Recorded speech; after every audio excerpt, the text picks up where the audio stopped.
Assalamualaikum warahmatullahi wabarakatuh.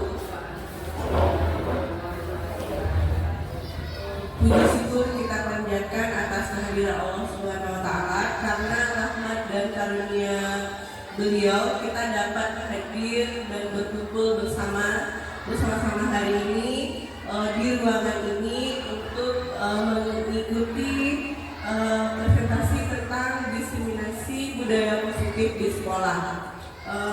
Sebelumnya saya mengucapkan terima kasih kepada ibu-ibu semua, kepada bapak ibu yang telah mau meluangkan waktunya di ruangan ini untuk mendengarkan diseminasi dari kami. Sebelumnya yang kami hormati Ibu Kepala SDN 22 Muaro, yang mana telah mau memberikan waktunya dan mengizinkan untuk diseminasi di sekolah hari ini.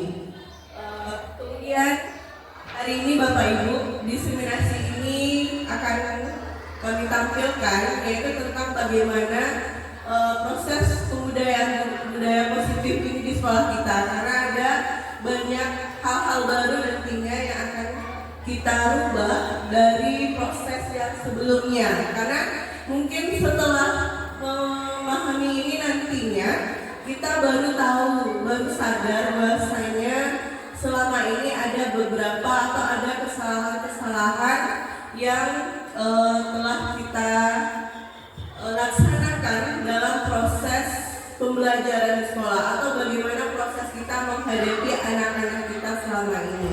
Jadi Bapak Ibu, sebelum saya masuk ke presentasi saya, sebelumnya kita minta terlebih dahulu kata sambutan dari Kepala SDN 22 Muaro kepada Ibu, kami persilakan.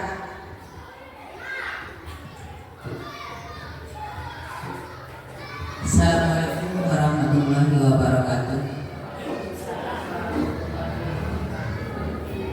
Jadi dalam acara diseminasi budaya positif pada pagi ini sebenarnya kita hanya melanjutkan saja. Nah, jadi untuk penyebaran selanjutnya nanti saya juga menjadi penceramah. Nah, untuk penyebaran selanjutnya kita silakan kepada guru kita untuk menguraikan apa yang maksud dengan diseminasi budaya positif ini. Hanya itu uraiannya. Assalamualaikum warahmatullahi wabarakatuh. Kalau dapat kita mendengarkan bersama-sama Ibu. Ini juga bukan untuk guru CGP saja manfaatnya, bagi kita guru kelas dan studi juga bisa kita petik hasilnya. Nah, assalamualaikum warahmatullahi wabarakatuh.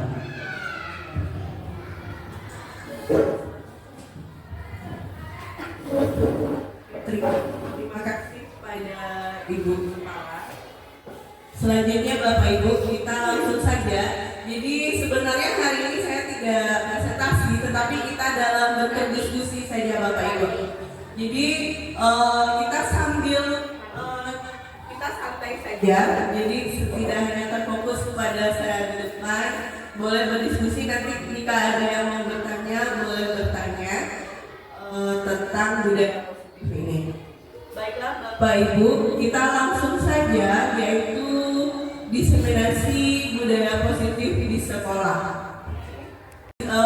Budaya positif di sini kita ambil bahwasanya berdasarkan filosofi Ki Hajar Dewantara, bahwasanya pendidikan memberikan tuntunan terhadap segala kekuatan kodrat yang dimiliki anak agar ia mampu mencapai keselamatan dan kebahagiaan yang setinggi-tingginya, baik sebagai seorang maupun sebagai anggota masyarakat.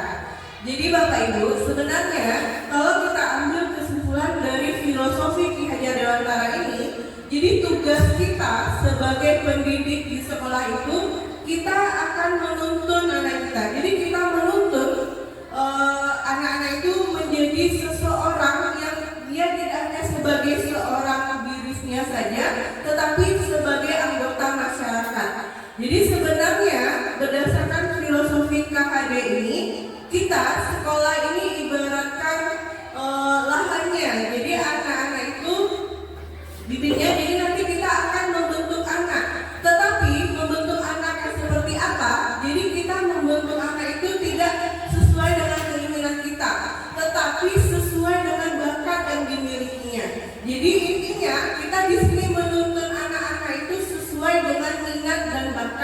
ada dalam dirinya. Jadi itu tugas kita sebagai pendidik di sekolah. Jadi kita tidak harus memaksakan, bukan sesuai keinginan kita, tetapi sesuai apa yang ada di dalam diri anak didik kita. Jadi itu filosofi Ki Hajar Dewantara.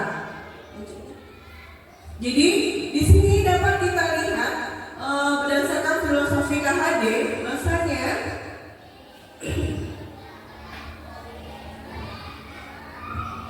nah, jadi di sini dapat dilihat, jadi ibaratkan, kalau diibaratkan, pendidik itu dia seperti seorang petani yang hanya dapat menuntut tumbuhnya padi, dia dapat memperbaiki kondisi tanah, memelihara tanaman, menyiramnya setiap hari, memberi pupuk, membasmi hama yang mengganggu hidup tumbuh kembang padi.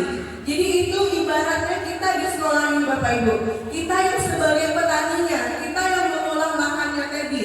Jadi anak-anak kita itu yang kita ibaratkan sebagai bibitnya.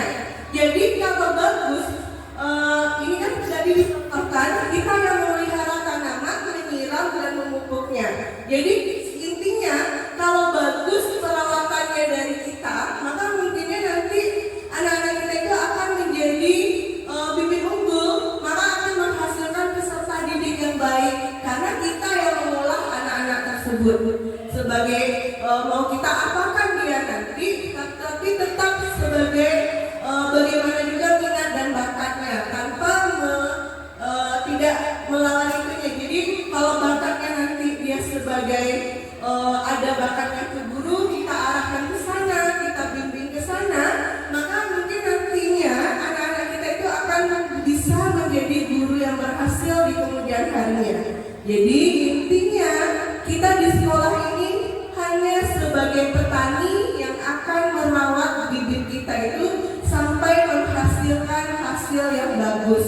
Jadi itu Bapak Ibu, berdasarkan filosofi KHD.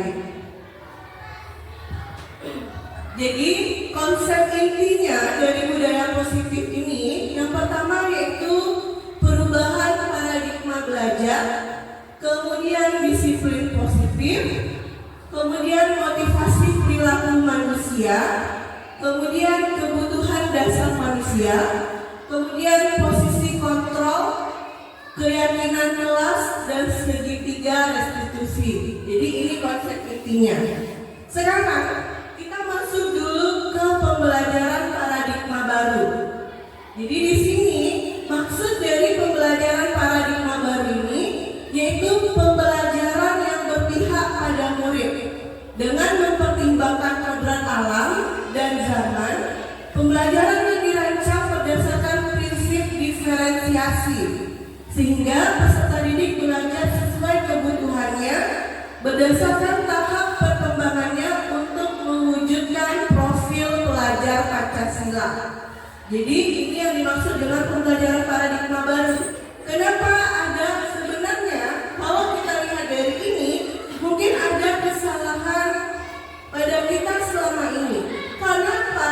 Karena pembelajaran paradigma baru ini yaitu dia pembelajarannya berpihak kepada murid.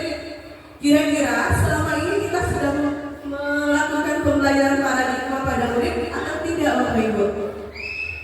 Kalau berdasarkan pengalaman saya pribadi sebelumnya, mungkin selama ini pembelajaran itu berfokus kepada guru. Ya nggak Bapak Ibu? Karena apa?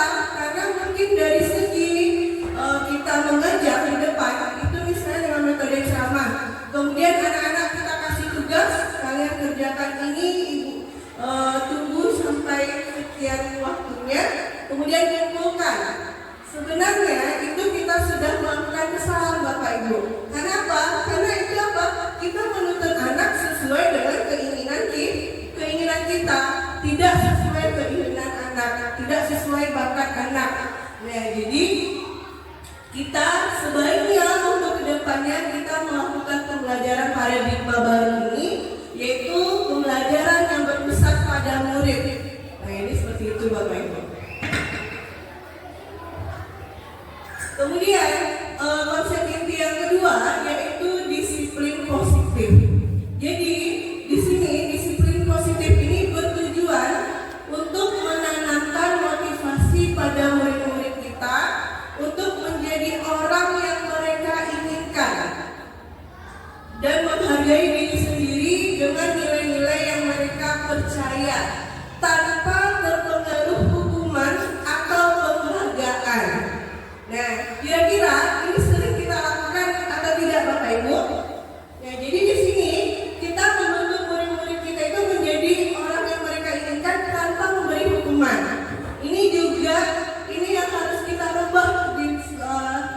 mungkin di sekolah kita juga ya kan Bapak Ibu, karena mungkin saya pribadi sendiri mungkin juga sering melakukan hukuman.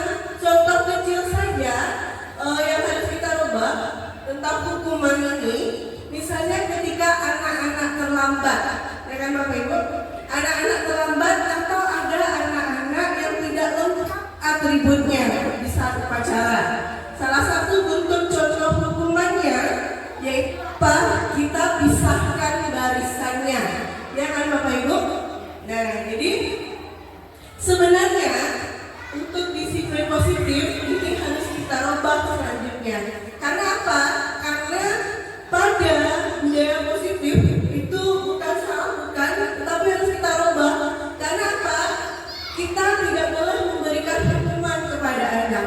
Ada nanti proses penyelesaiannya. Nanti kita akan masuk kepada tahapan selanjutnya. Nanti kita akan selesaikan dengan namanya segitiga restitusi, Bapak Ibu. Jadi tidak ada anak yang salah, bukan tidak ada yang salah. Mungkin nanti ketika dia terlambat, ketika dia tidak memakai perlengkapan yang lengkap, mungkin kalau sebaiknya kita tidak memisahkan barisannya, tetapi kita tanya apa penyebab dia terlambat, apa yang menyebabkan dia tidak lengkap. Pasti mereka punya alasan masing-masing yang bisa kita terima. Misalnya tadi dia kenapa dia terlambat ke sekolah, mungkin sebelumnya Bapak Ibu dia ada masalah di rumahnya, ada kendala atau ada orang tuanya yang bermasalah sebelum dia berangkat ke sekolah. Itu nanti pasti akan berpengaruh kepada anaknya. Jadi kenapa harus kita ini yang kita rubah? Karena mungkin selama ini sampai di sekolah kita kasih hukuman, kita pisahkan barisannya. Padahal tadi di rumah dia juga sudah menanggung beban yang berat. Entah tadi dia belum sarapan di rumah karena nggak ada sarapannya, jadi seperti itu. Itu yang harus kita rubah sebaiknya. Nah, gitu. Kemudian konsekuensi yang kedua selanjutnya yaitu motivasi perilaku manusia. Jadi di sini ada beberapa motivasinya. Yang pertama yaitu untuk menghindari ketidaknyamanan atau hukuman. Kemudian untuk mendapatkan imbalan maupun penghargaan dari orang lain. Ini motivasi eksternal. Kemudian untuk motivasi internal yaitu untuk menjadi orang yang mereka inginkan dan menghargai diri sendiri dengan nilai-nilai yang mereka percaya. Itu untuk motivasi perilakunya. Dan kemudian di sini kita masuk lagi ke hukuman, konsekuensi dan restitusi. Di sini dapat saya jelaskan bahwasanya di sini hukuman itu dia bersifat tidak rencana atau tiba-tiba, bersifat satu arah tanpa kesepakatan, dapat menyakiti fisik atau psikis, diberi hukuman lari. Nah, jadi itu contohnya. Jadi murid yang telat itu diberi hukuman lari keliling lapangan. Itu salah satu contoh hukuman yang tidak terencana, ya kan Bapak Ibu? Jadi ketika dia terlambat, langsung kita suruh dia lari. Atau contohnya juga pengalaman saya waktu sekolah, ketika terlambat disuruh membersihkan kamar mandi. Itu salah satu bentuk contoh hukuman yang tidak tertulis, ya kan Bapak Ibu? Gak ada di sekolah itu dibikin peraturan seperti itu, tetapi ketika terlambat langsung muncul peraturannya. Itu nantinya dapat bisa merusak fisik dan psikisnya. Karena apa? Mungkin bisa jadi anak-anak tertekan ketika kita beri hukuman seperti itu. Kemudian konsekuensi. Di sini konsekuensi ini sudah terencana atau sudah disepakati, sudah dibahas dan disetujui oleh murid-murid dan guru. Contohnya, murid diminta membersihkan coretan yang ditulis di meja. Nah, jadi konsekuensi, berarti kalau konsekuensi ini memang sudah berdasarkan kesepakatan kita dengan murid. Nah, itu konsekuensinya. Kemudian restitusi. Restitusi ini mengacu tentang apa yang mereka dapatkan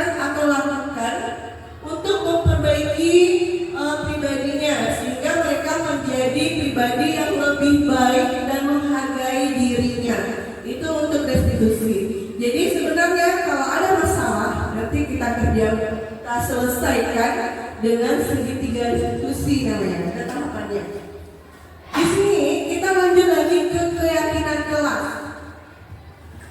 Ya, jadi keyakinan kelas ini dibuat sebagai fondasi dan arah tujuan sebuah sekolah atau kelas yang akan menjadi landasan dalam memecahkan konflik atau permasalahan di dalam sebuah sekolah atau kelas.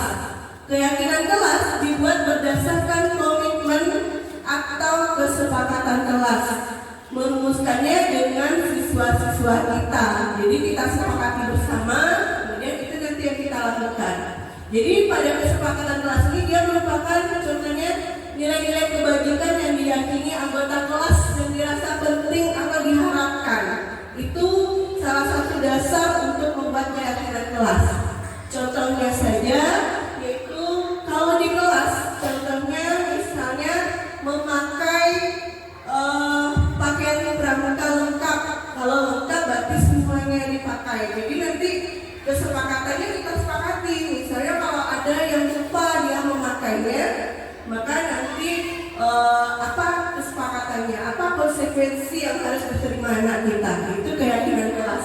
Kalau misalnya kita bawakan ke lingkungan tempat tinggal kita, contohnya saja yaitu tentang pemakaian helm bagi pengendara motor. Kalau ini ada peraturan tertulisnya kan Bapak Ibu. Jadi ketika kita langgar maka nanti ada konsekuensinya. Jadi kalau kita ambil dari pemakaian helm tadi, nilai kebajikannya yaitu ada 5 nilai. Yang pertama ada nilai keselamatan, ada kesehatan, kemandirian, tanggung jawab, dan kasih sayang. Kenapa? Karena kalau ketika polisi lalu lintas itu mewajibkan kita pakai helm, itu kan untuk keselamatan kita saja juga kan, bukan untuk keselamatan orang lain. Jadi itu maksudnya dari apa dibuat peraturan seperti itu. Di sini dapat kita lihat contoh kalimat dari keyakinan kelas. Yang pertama misalnya menjaga kebersihan kelas, kemudian melaksanakan piket kelas sesuai jadwal, kemudian kembalikan barang ke tempatnya, kemudian menjaga tutur kata dan perilaku sopan santun, dan datang tepat waktu. Itu salah satu contoh dari kalimat keyakinan kelas kalau nanti kita akan membuat keyakinan kelas. Kemudian konsekuensi selanjutnya dari budaya positif ini yaitu kebutuhan dasar manusia. Pada dasarnya manusia itu, kita sebagai manusia itu memiliki 5 kebutuhan dasar. Yang pertama yaitu ada kebutuhan untuk bertahan hidup. Dan ini contohnya untuk kebutuhan bertahan hidup kita perlu makan ya kan Bapak Ibu untuk hidup. Kita perlu makan, perlu minum untuk hidup. Itu kebutuhan bertahan hidup kita. Kemudian yang kedua, kebutuhan untuk kasih sayang dan diterima oleh lingkungan kita, oleh masyarakat apa? Ya kan Pak Andi, untuk kasih sayang kita kan? Kemudian yang ketiga yaitu kebutuhan untuk bebas. Kita itu perlu kebutuhan untuk bebas di sini kita kebutuhan untuk bebas nih Bapak Ibu. Ya misalnya saja bebas berpendapat, bebas dalam arti yang positif ya Bapak Ibu, bukan yang negatif. Salah satunya bebas dalam berpendapat atau hal-hal lainnya. Jadi kita bebas melakukan apa, bebas mengatakan apa yang kita ingin sampaikan, salah satu contohnya. Kemudian yang keempat, kebutuhan untuk penguasaan. Ini konsep inti kita sebagai manusia. Ini seperti naluri kita sebagai manusia ya gini Bapak Ibu. Kebutuhan untuk penguasaan. Ya, kenapa? Karena dalam diri manusia itu mungkin ada masing-masing keinginannya menjadi seseorang pemimpin ya kan Bapak Ibu. Nah ini penguasaannya. Kemudian yang terakhir, kebutuhan dasar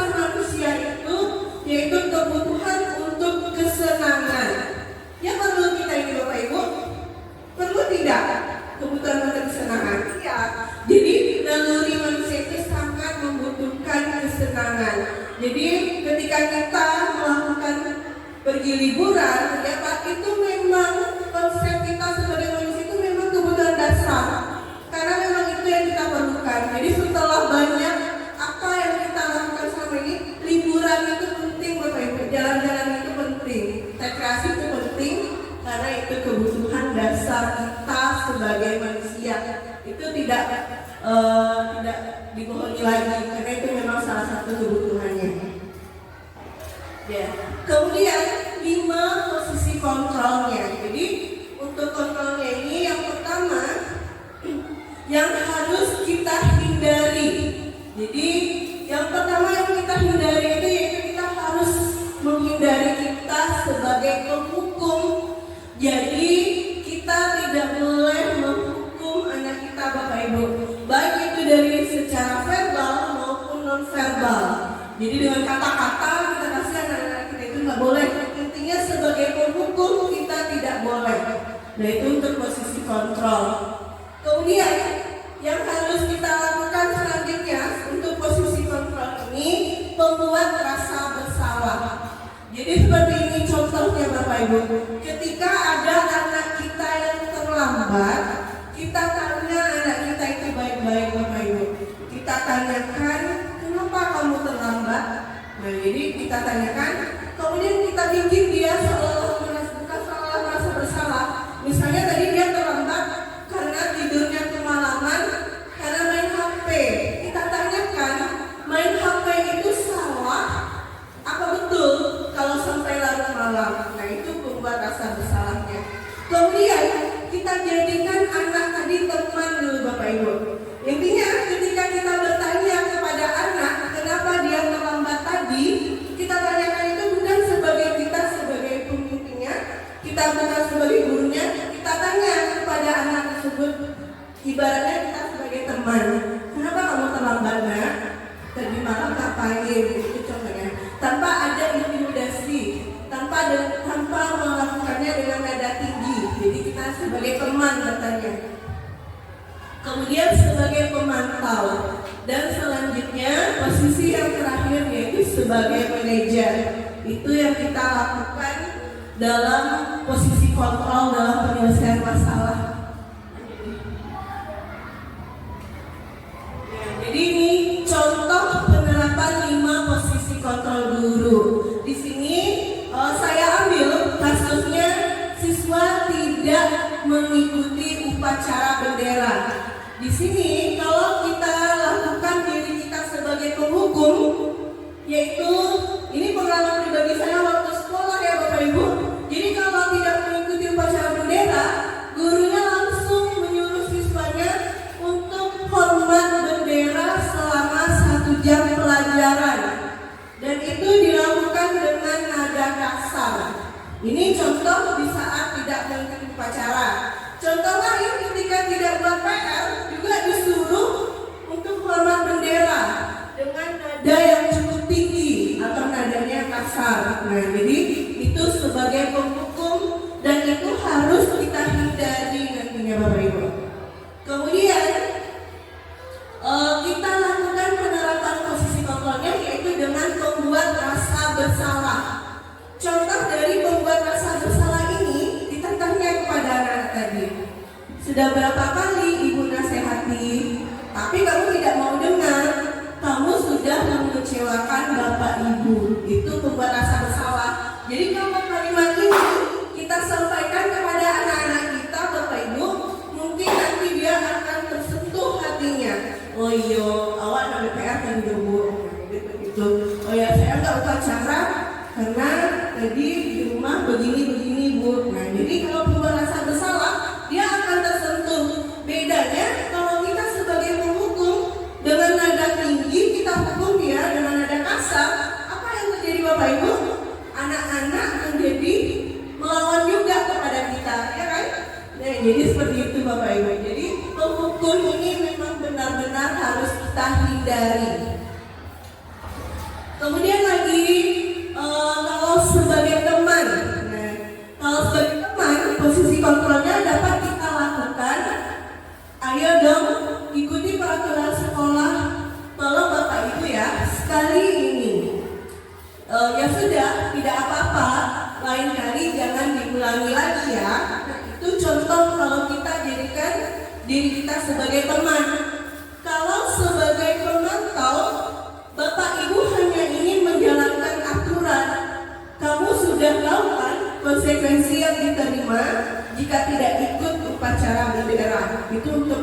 tahu Bapak Ibu.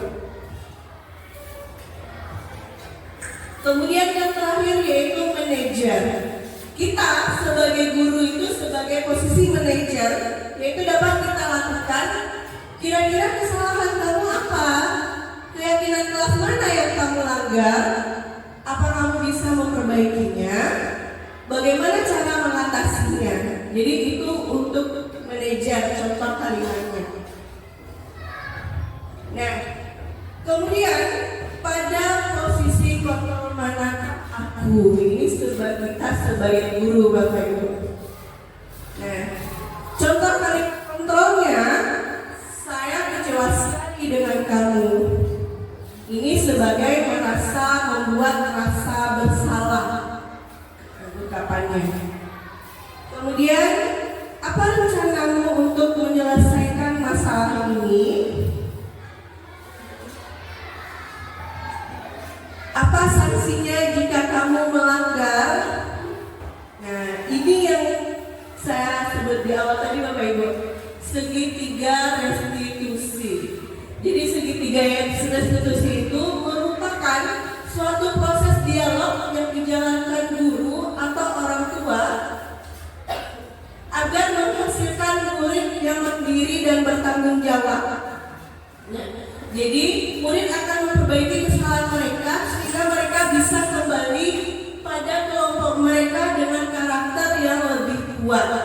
Nah, segitiga restitusi itu terdiri dari ini Bapak Ibu. Yang pertama yaitu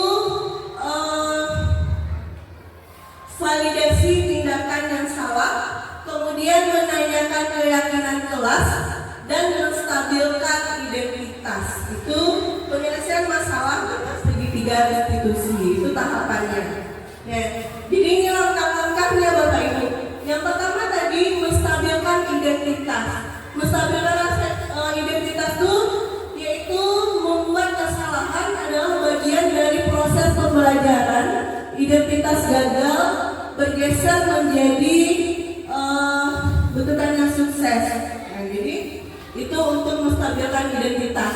Kemudian yang kedua, validasi tindakan yang salah. Mengenali alasan dari sebuah tindakan melakukan kesalahan. Itu untuk validasinya. Kemudian yang ketiga, menyatakan keyakinan. Jadi menyatakan keyakinan ini mengaitkan keyakinan dengan tindakan yang salah. Jadi kita tanya keyakinan yang sudah kita buat apakah dilanggar atau tidak. Itu yang menyatakan keyakinan. Dan jadi itulah tadi tentang disiplin positif, bagaimana penerapannya. Kemudian jadi di sini sebaiknya dalam penerapan program disiplin positif, hendaknya guru memiliki standar kepribadian, profesional dan sosial yang baik sebagai teladan yang mampu merefleksi diri dalam posisi kontrol saat ini menuju proses perjalanan dirinya sebagai manajer yang menuntun murid-murid menjadi insan yang mandiri, merdeka dan bertanggung jawab. Jadi Bapak Ibu, kalau kita melaksanakan posisi kontrol tadi, sebaiknya kita tetapkan diri kita itu pada posisi manajer tadi, jangan sebagai posisi penghukum. Nah, jadi itulah presentasi dari saya tentang budaya positif. Jadi kalau ada Bapak Ibu yang ingin bertanya atau ingin menyampaikan pendapatnya tentang budaya positif ini, kami persilahkan. Boleh langsung. Kalau ada pernyataan, tidak harus bertanya Bapak Ibu.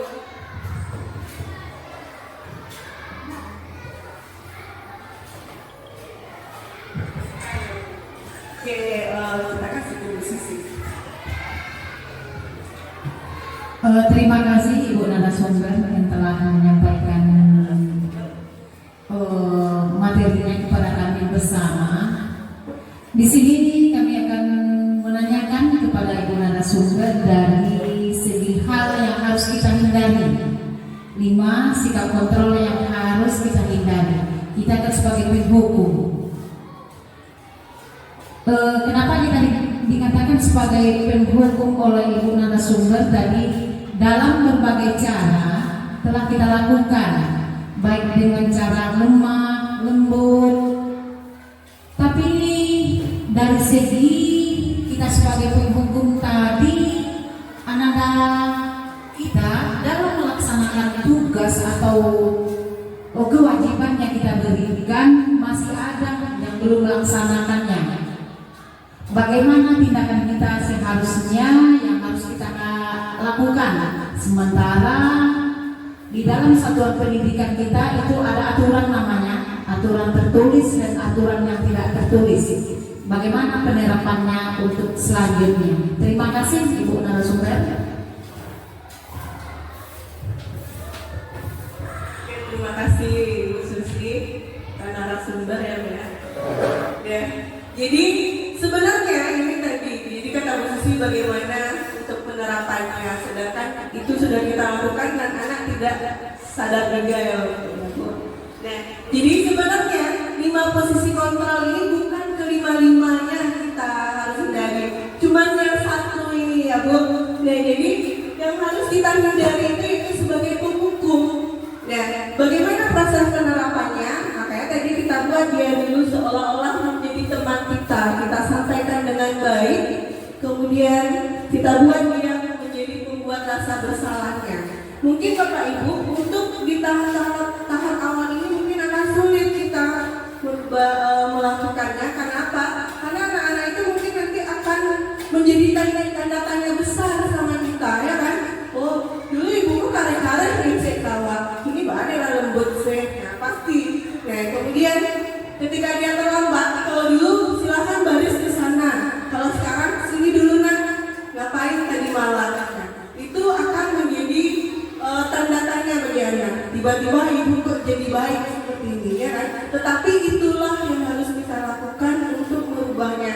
Kenapa? Ketika anak-anak kita hadapi dengan lembut, dengan sesuatu hal yang baik, mungkin secara lambat laun itu akan berubah. Dia pun akan sadar, oh iya ternyata seperti ini, ternyata saya salah selama ini, seperti itu. Nah jadi kalau dulu untuk di zaman kita sekolah, mungkin guru kita banyak yang berperan sebagai penghukum, karena saya juga merasakan yang seperti itu. Iya, bisa mendidik karakter kita, tetapi apa yang kita rasakan, kita menjadi lebih tertekan. Kalau sekarang kita kan membuat anak kita itu bagaimana dia rileks menjalani proses pembelajaran di sekolah. Ini yang seperti filosofi KHD tadi, kita yang sebagai petaninya, kita yang membentuk anak kita nanti menjadi orang yang berhasil atau tidak. Jadi kalau kita didik anak kita dengan keras, dengan kita sebagai penghukum, mungkin nanti bisa jadi di masa yang akan datang anak kita itu akan menjadi dendam kepada kita. Dulu ibu itu nyulik aja, dulu ibu itu nyulik. Kalau kita dirikan dengan posisi kontrol ini, oh dulu ibu tuh kayak gini, ya, jadi karena ibu tuh saya jadi polisi, sekarang saya di tentara, sekarang seperti itu. Jadi kita lakukan dengan proses yang bertahap, Bapak Ibu. Memang ini susah merubahnya, tetapi kita lakukan dengan proses yang bertahap. Jadi seperti itu Ibu. Ada lagi Bapak Ibu? Kalau tidak ada, sekian diseminasi.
Assalamualaikum warahmatullahi wabarakatuh.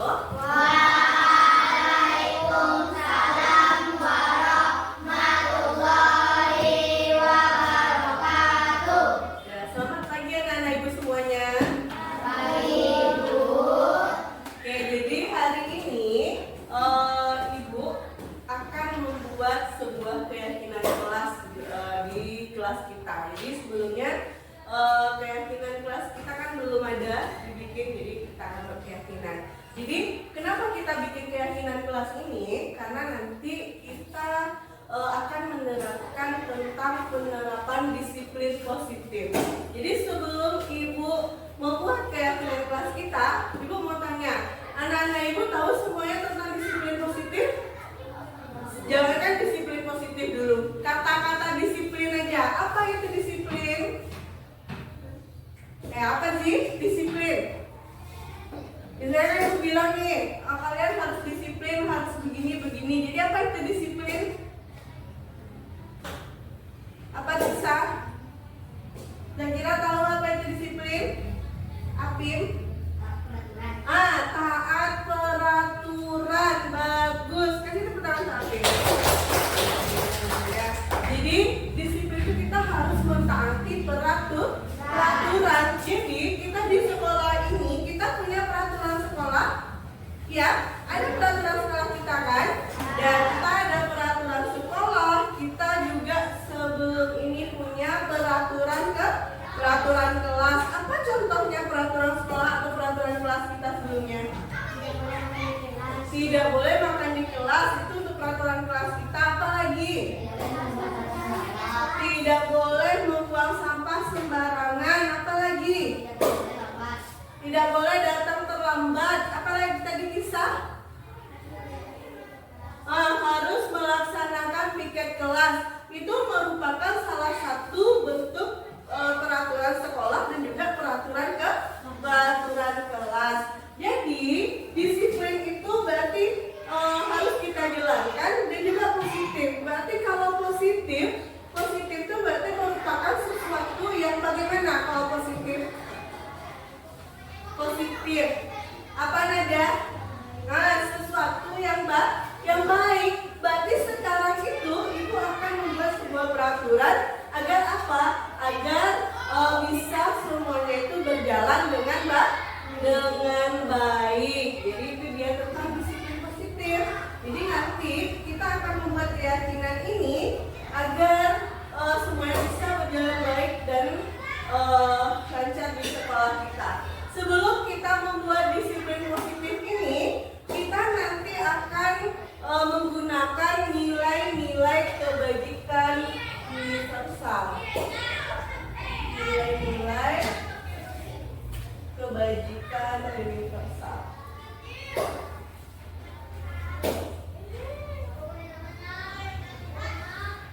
Ya, nilai-nilai kebajikan. Siapa yang tahu nilai-nilai kebajikan? Nilai-nilai kebajikan itu berarti berhubungan dengan nilai-nilai kebaikan. Berarti nanti peraturan atau keyakinan kelas yang kita buat ini itu nanti akan berhubungan dengan nilai-nilai kebaikan. Ya. Jadi sebelumnya kita udah belajar. Kita kan belajar tentang profil Pancasila, iya kan? Ada berapa profil Pancasila? Ada 6. Yang pertama, beriman dan bertakwa kepada Tuhan yang Maha Esa. Kemudian ada kemandirian. Ada apa lagi? Ada apa lagi? Ada apa lagi, Tisa? Ada apa lagi sih? Ada kreativitas. Ada apa lagi? Ada apa lagi? Siapa yang bisa?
kelasnya. Jadi silakan nanti kira-kira apa yang mau dilakukan untuk kelas kita ini dengan apa agar semuanya berjalan dengan baik. Paham kan?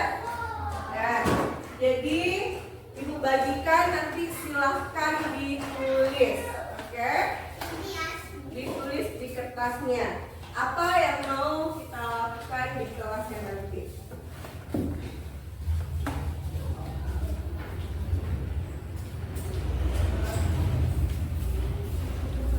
Iya, satu-satu bikinnya. Nanti setelah dibikin, silahkan ditempel di papan tulis, ya. Ya, cuma satu aja. Apa misalnya? Tadi Ibu udah kasih contoh, misalnya apa?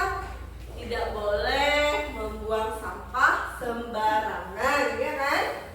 Lagi, salah satunya pokoknya yang tidak boleh kita lakukan, ya.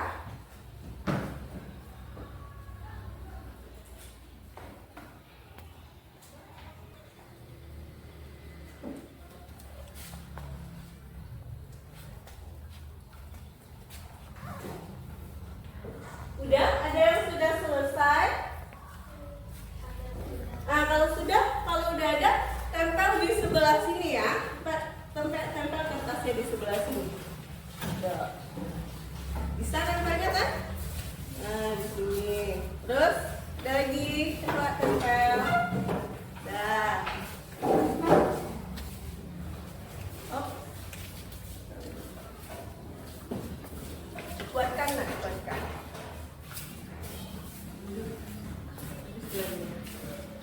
Apalagi, ayo cepat sini. Nah, ayo tempel. Yang bisa tempel aja. Nah, boleh. Nah, dah yang sudah boleh duduk. Bagus sekali, Pim. Hilang labnya, Pim. Pegang aja ya, Pim. Ada lagi? Ada? Tidak ada. Oke, sekarang Ibu akan bacakan apa yang sudah anak-anak Ibu tulis tadi untuk keyakinan kelasnya. Jadi di sini ada mengumpulkan PR tepat waktu, tidak boleh buang sampah sembarangan, tidak boleh makan di kelas, tidak boleh bercerita saat guru menjelaskan pembelajaran. Sekarang berarti tadi kata Ibu kan kita ambil nilai-nilai kebajikannya yang akan kita angkat menjadi apa? Menjadi keyakinan kelas. Dan kita ambil apa yang akan menjadi keyakinan kelas kita. Jadi tadi salah satunya melaksanakan piket kelas. Berarti kalau melaksanakan piket kelas itu berarti apa? Berarti melaksanakan piket kelas berarti apa nilai kebajikannya? Yang pertama berarti apa? Bertanggung jawab. Kemudian tadi ada lagi dia tidak boleh bertengkar, tidak boleh bercerita saat guru menjelaskan. Berarti apa nilai kebaikannya? Nilai kebaikannya yaitu menghargai dan menghormati. Ya, menghargai dan menghormati. Jadi menghargai dan menghormati di sini itu semuanya berlaku untuk di lingkungan sekolah. Berarti apa? Menghargai sesama teman dan menghargai guru-guru. Pokoknya semua yang ada di lingkungan sekolah itu harus dihargai dan dihormati. Kemudian yang ketiga, apa lagi tadi? Ada yang tahu apa yang dibuat tadi? Apanya? Kalau tidak boleh terlambat, kemudian tidak boleh terlambat, mengumpulkan PR tepat waktu, termasuk ke dalam apa itu? Harus disiplin. Berarti disiplinnya gimana? Harus mengumpulkan PR tepat waktu. Berarti PR-nya harus dikerjakan di mana? Di rumah. Dan juga tidak boleh datang terlambat. Itu termasuk ke dalam disiplin. Jadi coba ibu lihat lagi. Dan di sini tidak boleh membuang sampah sembarangan. Dan tidak boleh membuang sampah sembarangan itu agar gimana? Tidak kotor. Supaya lingkungan tidak kotor. Untuk apa lagi bisa? Supaya kelas bersih, agar lingkungan kita bersih. Termasuk ke dalam nilai kebajikan yang mana itu? Disiplin. Bertanggung jawab nggak? Sampah itu tanggung jawab kita atau tidak? Boleh nggak ketika kita habis makan sampahnya kita buang sembarangan saja? Tidak. Nah, jadi itu termasuk ke dalam nilai bertanggung jawab. Jadi sekarang nilai keyakinan kelas kita ambil 3 saja dulu ya. Kita ambil 3 saja untuk kita terapkan di kelas kita. Semuanya setuju? Ini kan dari yang anak-anak ibu tulis tadi di kertasnya. Jadi kita ambil saja 3. Berarti apa keyakinan kelas kita?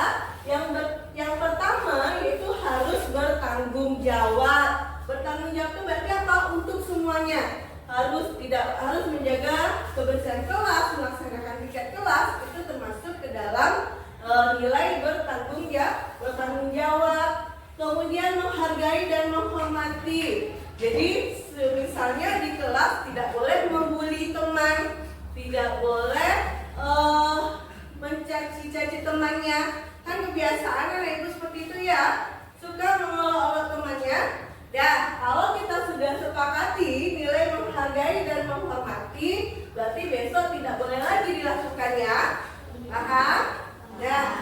Kemudian disiplin. Kalau disiplin berarti anak-anak ibu harus bagaimana?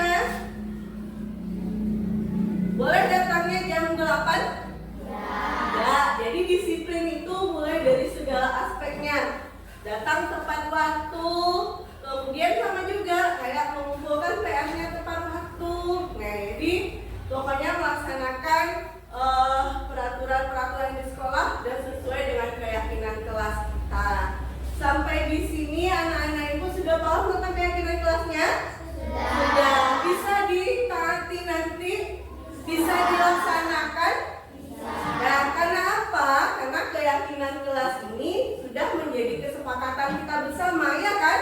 Kan ini dari anak-anak ibu semua, nggak ada dari ibu satu pun, ya kan? Ini udah kesepakatan kita. Jadi kesepakatan kelas besok ibu tempel dan anak-anak ibu harus laksanakan.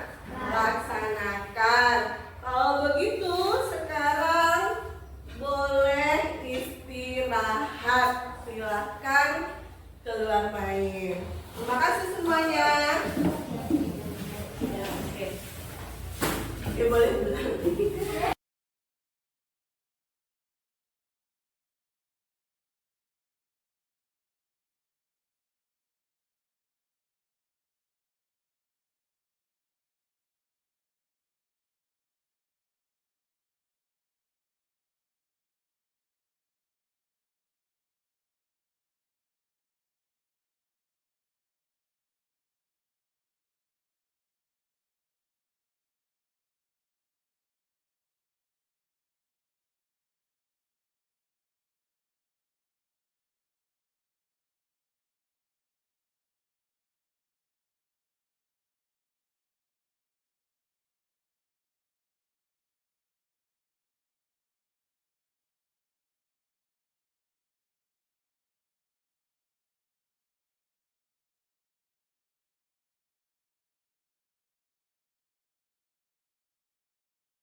Bisa tahu, bisa punya alasan kan kenapa datang terlambat hari ini?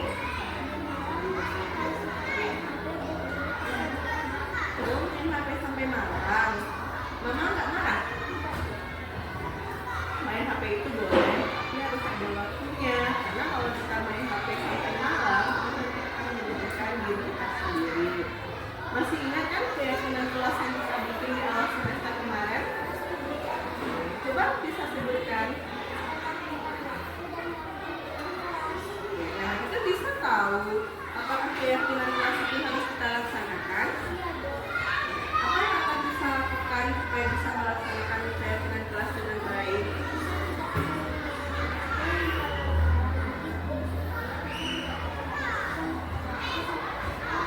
Oke, bisa. Ibu harap besok-besok kita tidak mengulanginya lagi ya.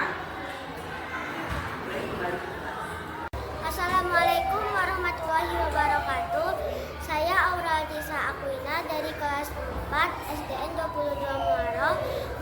Menurut saya penyelesaian yang dilakukan Bu Della dengan melakukan diskusi dapat membuat saya menyadari kesalahan yang saya lakukan dan membuat saya sadar akan kesalahan dan tidak mengulangi perbuatan yang melanggar peraturan kelas. Terima kasih Ibu Della untuk solusinya. Oke, terima kasih Nada udah datang ke sini.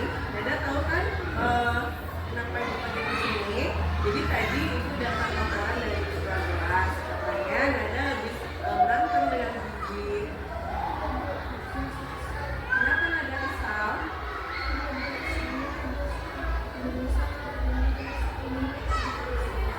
Oh begitu, ya wajar lah kalau Nada risau dan marah. Jika ibu di posisi Nada, juga pasti ibu juga akan melakukan hal yang sama.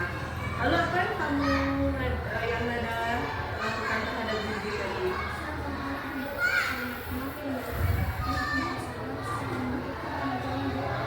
Oh begitu, pasti Nada berbuat seperti itu ada alasannya kan?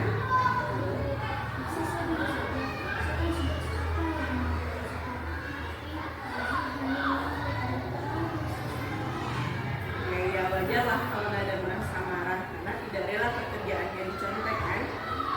Jadi ibu juga menghargai tindakan Nada seperti itu. Yang tidak berbuat lebih buruk lagi daripada itu, misalnya memukul teman. Sekarang coba kita pikirkan bersama-sama. Kira-kira tindakan Nada marah sampai menabrak meja tadi, apakah sudah sesuai dengan keyakinan kelas kita? Menurut Nada, keyakinan kelas apa yang sudah dilanggar? Nah, itu Nada tahu betul. Jadi, menurut Nada, saling menghormati antar teman itu penting atau tidak? Oke, baik. Kalau begitu, jadi keyakinan kelas apa yang harus kita lakukan? Harus lebih sabar. Kira-kira Nada bersedia untuk memperbaiki masalah ini? Apa yang akan Nada lakukan untuk memperbaiki masalah ini?